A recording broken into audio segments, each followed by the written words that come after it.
Hello good morning.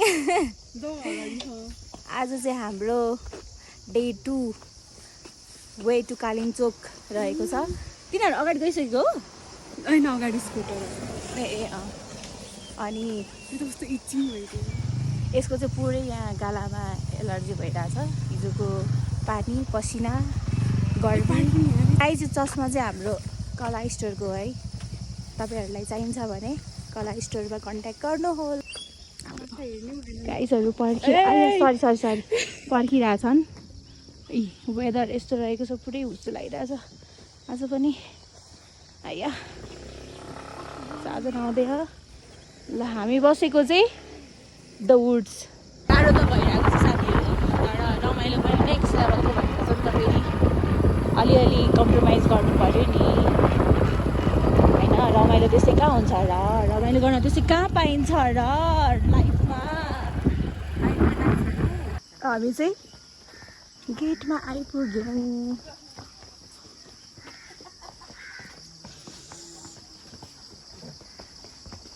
यस्तो गर्मीमा पनि कस्तो चिसो चिसो हुने रहेछ। यहाँ त सधैँभरि चिसो भइरहन्छ क्या हो।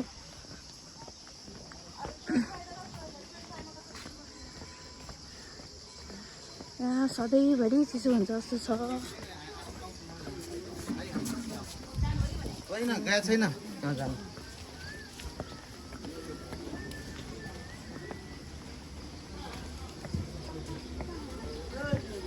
कताबाट इन्ट्री हो? कताबाट इन्ट्री हो? कताबाट जाने हो? कताबाट सिधा? ए धन्यवाद।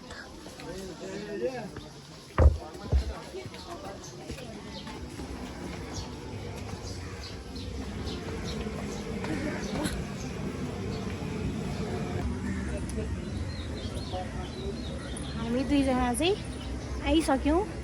अरूहरू चाहिँ ल्याङल्याङ गरेर बसिरहन् कतातिर। उनीहरू आएको छैनन्। पूजा सामान किन्यौँ हामीले।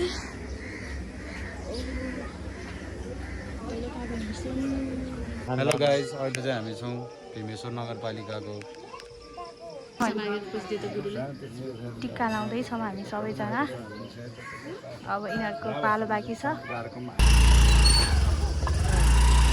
हामी चाहिँ अब कालिम्पोङतर्फ जाँदैछौँ। हामी बसेको रिसोर्ट यो रहेको छ।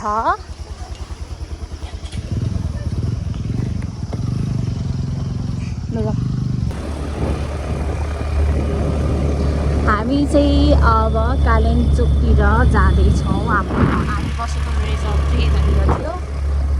अब हामी कालिम्पोङतिर जाँदैछौँ। एकदमै गाह्रो भइरहेको छ। हामीले एउटा पानी त खाएको छु मैले चाहिँ। अरूहरूले चाहिँ पानी पनि खाएको। मैले चिया नखाने भनेको, अरू कसैले पनि चिया नखाने भनेको छन्। साजन एउटाले चाहिँ चिया खान्छु भन्दै थियो। अरूहरूले चाहिँ नखाएरै भगवान् धोकेर आउने भनेर हिम्मत गरेर हिँडेको छन्। कतिको सक्दो रहेछन् हेरौँ।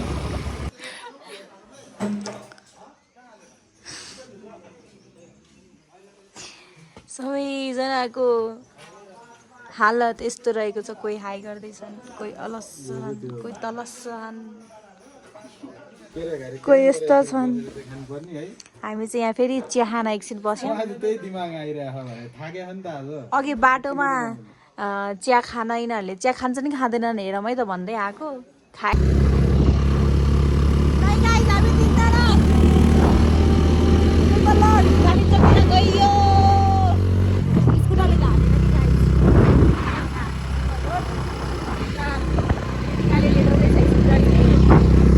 एट द भ्यू हामी चाहिँ कुरी भिलेज आइपुगेको छौँ। कस्तो राम्रो हो के यो भिलेज। तर अलिअलि वेदरले गर्दाखेरि चाहिँ हुस्सो लागेर चाहिँ हामीले राम्रोसँग देख्न चाहिँ पाएनौँ। तर यस्तो बब्बाल नै छ। स्कुटर पनि आइरह।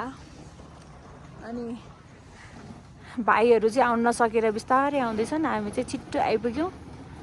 आनन्दले बसिरहेछौँ अहिले। पोलिटिक बसेर मैले चाहिँ अनि साडी लाएर आएको छु। भइरह यस्तो हो कि ब्लग बनाइराख्ने मान्छे भए पो भ्लग बनाउन पनि बिर्सिन्छु यहाँ अन गर्न पनि बिर्सिदिरहेछु कि म सिधै क्यामेरामा यस्तो राखेर बोलिरहेको हुन्छु एक्लै बोलिरहेको हुन्छु भ्लग गरिरहेको हुँदिनँ बुनुले लिएर आएको हो होइन उसको ऊ नै त्यही छ अनि आइहाल्यौँ ल ल खाना भन्यो भनेपछि होइन त हो ए ए ल वी आर सो लक्की ल उसो त झन् झन् झन् झन् बढी लाग्न थाल्यो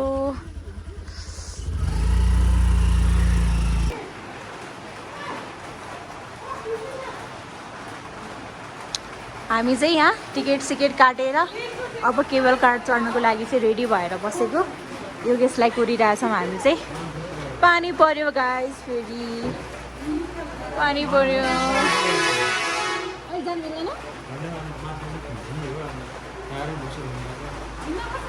अनि यसो उत लाग्ने ठाउँ छैन माथि पुरै खुल्ला खुल्ला फेरि त्यहाँबाट हिँड्नुपर्ने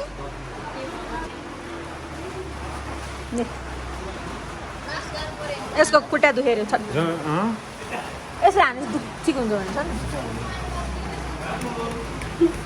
खै म ब्लड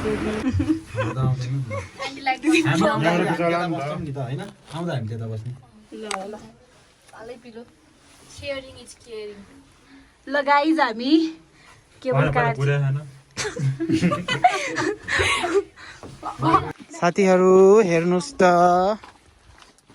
साथीहरू हेर्नुहोस् त हाम्रो दिदीलाई सफोकेसन भएको उहाँले भन्नुभयो यो कति राम्रो छ अरे दिदीको ड्रेसअप हेरिदिनुहोस् तल छ बुट त्यो माथि साडी त्यो माथि छ ज्याकेट अनि बाहिर छ ड्राप्सीको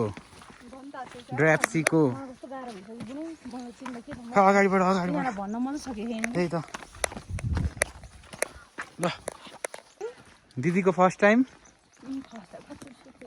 बुनुको नि फर्स्ट टाइम होइन मेरो बुनेको अनि रिचाको फर्स्ट टाइम बितिक आइसकेको छैन उसको नि फर्स्ट टाइम थिएन केही थिएन यहाँ बिजोग थियो हिँड्ने नि यस्तो कहाँ थियो त अनि पहिला त सानो यत्रो थियो यो मान्छेहरूले ल्याएर कति सजिलो पार्दै अनि धेरै धेरै धन्यवाद उहाँहरूलाई जसले यस्तो बनाइदिनु भयो साथीहरू हेर्नुहोस् त हाम्रो दिदीले धन्यवाद भन्नुभएको हो यो ल्याएर यहाँ गरिदिने मान्छेहरूलाई बसी ठाउँ बिचोमा राखिदिने कति कहाँदेखि ल्याउनु पर्छ यस्तो बोकेर यहाँ त्यही त कति धेरै धर्म हुन्छ उहाँहरूलाई त्यही त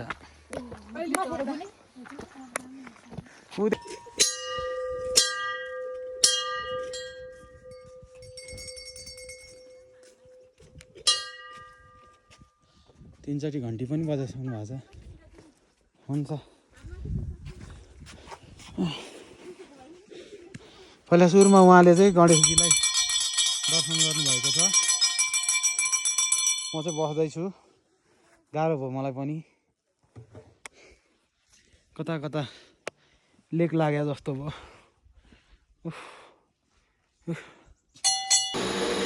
ल कालिम्पोङ दर्शन गरेर अब केबल कारको वेटिङ सबैजना थकित अवस्थामा जति यस्तो बन्न खोजे पनि अनुहारले झल्काइराखेको कति थकित छ भनेर सक्दैन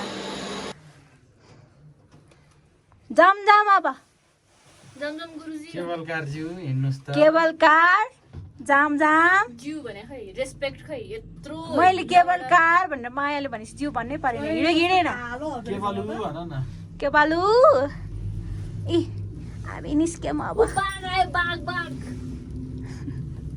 चन्द्रगिरीमा बाघ देखेको रहेछ नि त चितुवा मैले पनि देखाइदियो ल गाइजहरू एकदमै थकित अवस्थामा छु ट्रेनमा खतराले भने ल साथीहरू एकदमै थकित अवस्थामा छु मेरो हालत नाजुक छ अब हामी एकैचोटि खाना खाएपछि अलिकति इनर्जी गाइज हामीहरू चाहिँ प्राइभेट जेटमा छौँ यो हाम्रो प्राइभेट जेट हो हाम्रो मिटिङ रुम हो मिटिङ हुँदैछ हाम्रो कला स्टोरको योगेशको ज्याकेट चाहिँ कस्तो राम्रो साजनलाई व्हाइट कलर सुहाउने एउटा रिचेलाई पनि ल्याभेन्डर एकदम सुहाउने रहेछ किन्दिनँ कहिले पनि ल्याभेन्डर दिदी ओरेन्ज हेर्दै भक्ति गर्न हिँडे जस्तो भक्तै हामी भक्तै गर्न हिँड्यो नि त आज कस्तो राम्रो दिन परेको जहिले एकादशीको दिनमा हामी पुग्छौँ भगवानलाई भेट्न है हाई हाई गर्दै खै फेरि लगाइजहरू कलाञ्चोक ए कलाञ्चोक रे कालिम्पोङमा कि पुरी भिलेजमा हामी चाहिँ खाना खान छिर्यौँ होटेल सुनापाटी होटेल सुनापाटीमा अरू सबजना भित्र खाँदैछन् मलाई यस्तो भोक लागेर पनि भिडियो खिच्दै भन्दैछन् उनीहरू खाना थालिसके के आयो ल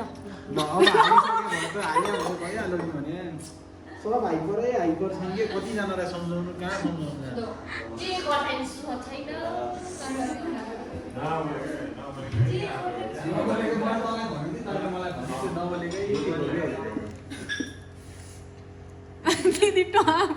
क्यामेरा देख्नु बित्तिकै चुप लाग्छ जे गर्दा नि सुख छैन हेर्न यो गुन्द्रुक मैले यहाँ हाल्ने होइन कति राम्रो देखियो मैले गुन्द्रुक यहाँ हालिसकेँ यहीँबाट खाना खाँदा हुन्छ त भन्नु होइन ल त भनेर यसो गरेको कति हाइपर भएको फेरि किन हाल्यो भन्छ होइन योगेश इन्ट्रोभर्ट भएको के हजुर योगेश इन्ट्रोभर्ट भएको हो अहिले पहिला यस्तो थिएन मैले गुन्द्रुक यहीँबाट खाऊ भनेको बुढोको खाना आयो ताना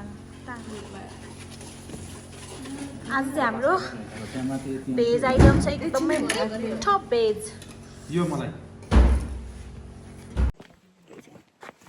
हर हर शम्भो शम्भो